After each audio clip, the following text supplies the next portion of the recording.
Yo guys, what's going on? It's CATMAN227 here, and welcome to Junkenstein's Countdown, the series where we will find out who is the best 4 characters to use in Junkenstein's Endless.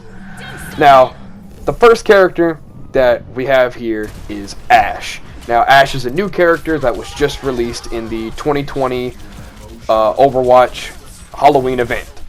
Now, I'm just going to jump straight into the review of what I think this character to be, and then I will rate her from 1 to 10. 10 being a must pick, and 1 just being completely useless, and you should never pick that character. Keep in mind, this is heavily opinionated, so these are just the characters that work the best for me and my friends that we play with, and we've won many a games with these characters, and we think they're really good. So there you have it. So Ash is obviously got a lot of utilities. She's got a lot of things in her kit that she can use to further your success. One being her rifle. Her rifle is insanely good for taking out riptires, which in this footage right here, I do end up missing the first 2, but I do start actually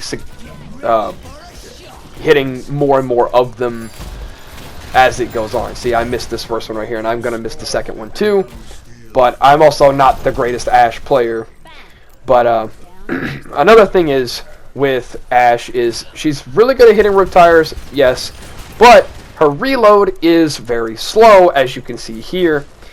She's very, very, very slow, and just normally there is, I don't know if this is a glitch or what, but she reloads like 2 bullets and then just stops. So then you have to manually hit the reload button, whatever you have it bind to. And it can be a little obnoxious because that could mean life or death because the reload is so slow, plus that little glitch or whatever it's called. Or maybe it was intended to be that way, I have no idea. But the rifle is really good with long range attacks, so but I normally just hip fire spam, and that's how I kill most of my riptires. But I don't know. I feel like her rifle is very good for this. If you can get headshots, that's great too. I mean, it doesn't do as much damage as Widowmaker, but you can dish out damage much faster and much more accurately than you can with Widowmaker. Because obviously Ash has an iron sights and not a scope, so there's no flinching involved or anything like that. Now as on for her abilities. Enough about the rifle. That's about all I have to say about that.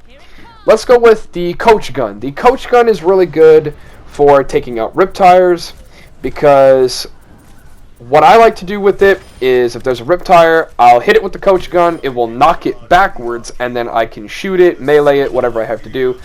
And if you're really close, then the coach gun should be able to one-shot it, but if it's kind of like mid-range to far range, it'll just knock it back, and then you can shoot it, or your teammates can take it out, whatever.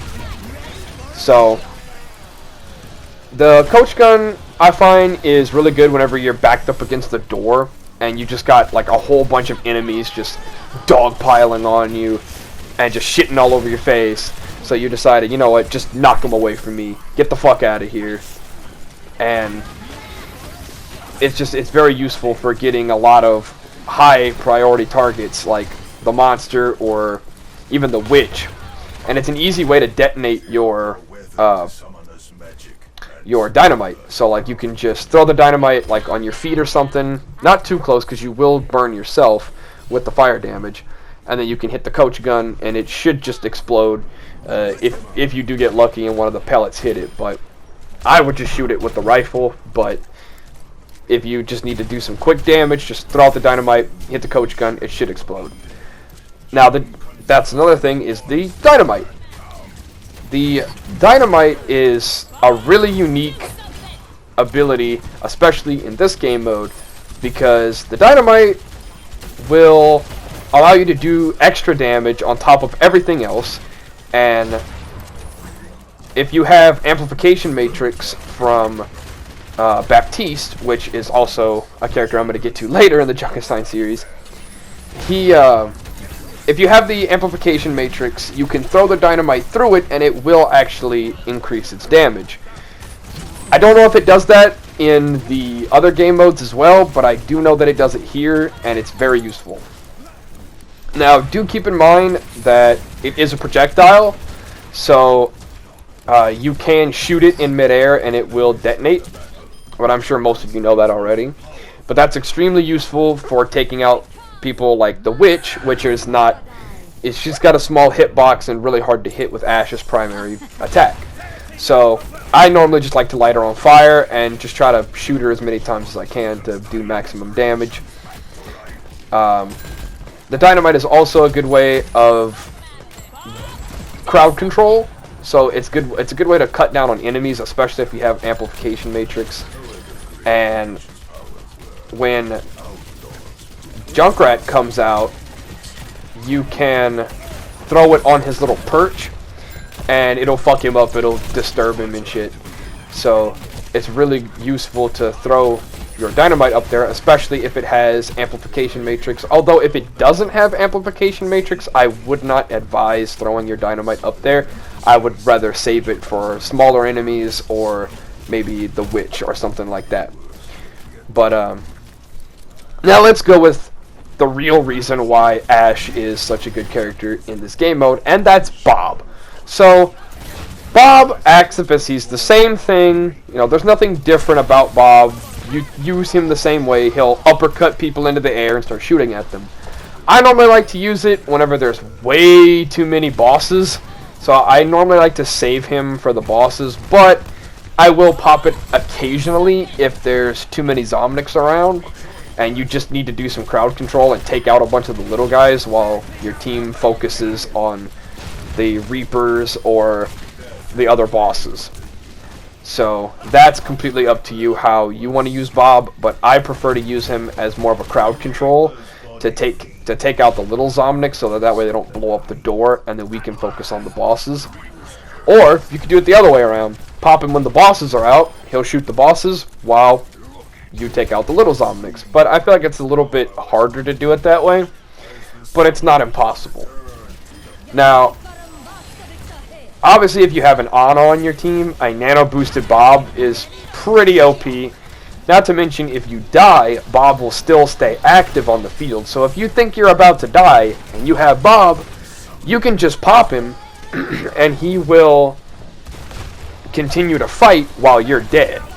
So that way, by the time you respawn, he'll go away, and then you'll have your player back. So he's a good way to... You basically have a fifth player, which is why I rank her so high on my list and why I think she's amazing, because just being able to have Bob and summon another player to help you basically is amazing. I know he's not an actual player, but he is an extra gun on the field that you can use to do damage, and he'll pretty much never die because he's got so much health. So he can just sit there and shoot for his entire duration, and it's very useful. Although sometimes he'll shoot at things you don't want him to shoot at, so do keep aware of that. Like if you throw him at the Witch, sometimes he'll end up just shooting at other Zomnics or even the monster and not even worry about Mercy at all. So, I don't know, it's very iffy with that kind of scenario, but for the most part, Bob works, and he's really good, especially with Ana, because Nano Boosted Bob is just amazing. Now, a few tricks that I've learned with using Ashe in Junkenstein's Revenge is if you're going after Endless, you have to use her entire kit, and you actually have to be quite accurate with your shots. What I mean by this is, if you saw how there, I saw that the monster was at low health, so I threw a dynamite, shot it in midair, and exploded it, and it killed him. That's a really easy way to hurry up and finish off a target, because speed is key. Being able to eliminate your enemies as quickly as possible is the best way to victory, especially in a PvE game mode like this.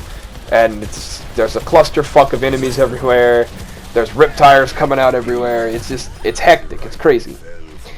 And we do end up losing this game in the end because we start dying a lot near the end, like you'll see towards the end of the gameplay video. But the key is trying to do as best that you can. Don't worry about what your teammates are doing. I try to emphasize this as much as possible.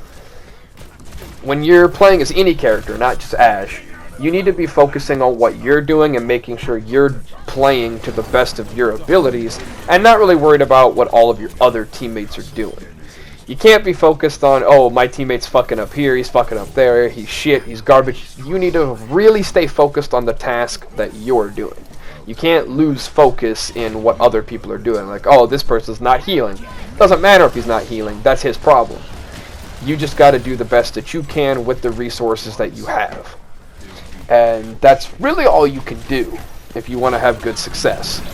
But the reason why I mentioned that in this video specifically is because with Ash, that rule is especially applied to because it takes such hardcore focus to use all of her abilities, to learn, you know, when you need to use what ability, where it would be the most efficient, and you also need to be fast and accurate with every ability that you use.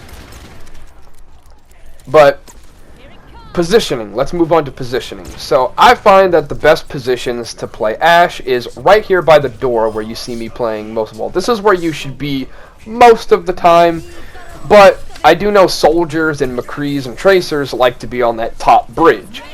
So what you could do is go to the ramp and you can go up there, farm up Bob, because it's a really good farming area for your ultimate. So if you use Bob, you can go up there and farm your ultimate, especially if there's nobody even remotely up there at all.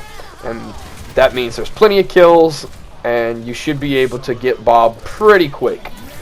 But try to stay in front of the door. You can use your coach gun to get to the sniper area and the wall next to the door where that turret is. You can... Those are good areas to get the high ground on your enemies. But with me, I try to stay... I'm sorry if I'm clearing my throat a lot. What I like to do with Ash is stay kind of ground level because it allows me to get my headshots a little bit easier than if I'm up high. With Widowmaker, it's a little bit different. Me taking the high ground as Widowmaker is better for me because it's just easier to get a line of shot in their head. But when you're Ash, you play very spammy, kind of like, you know, just popping shots, doing as much damage as possible. So I really don't necessarily see a reason why you would need to take the high ground, but it is useful if you want to get a better, like, Bob positioning, or if you want to throw your dynamite at them, or even if you're, you know, one of those people that snipe as Ash, which you can do. It's much harder to do than Widowmaker, but it's still good to take the high ground with Ash every so often. But another trick that I find is where that burning cart is at the end of the middle bridge. That's another place that's really good to farm up Bob as Ash, because you have so many enemies constantly surrounding you. But you do have to be aware of the Riptire, because as Ash, your primary focus is those Riptires. If you hear a Riptire, you need to immediately start trying to take it out. So try to focus on that as much as possible. It doesn't really matter where you're positioned and where you're getting your kills. Do what works best for you.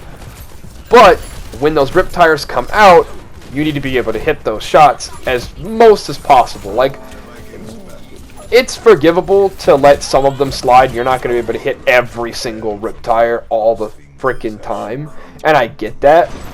So that's why I suggest staying really close to the door, because you have line of sight of every single Riptire, and you have probably the longest and highest chance of actually getting your Riptire kill as they come out.